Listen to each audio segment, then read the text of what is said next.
Soc la Leirik, tinc 9 anys, visc a Linyola i avui us parlaré d'un llibre del qual m'he llegit. Primer de tot, dir-vos que el llibre es diu Un niu de formigues. L'autor es diu Jordi de Manuel i la il·lustradora es diu Glòria Falcón.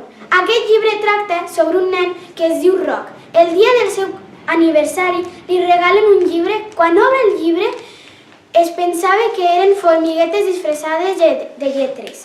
Però en realitat eren un llibre d'històries, les quals no us explicaré, us hauré de llegir el llibre. M'ha agradat molt, us el recomano, és molt divertit de llegir. Aquí s'acaba el vídeo d'avui. Em marxo a llegir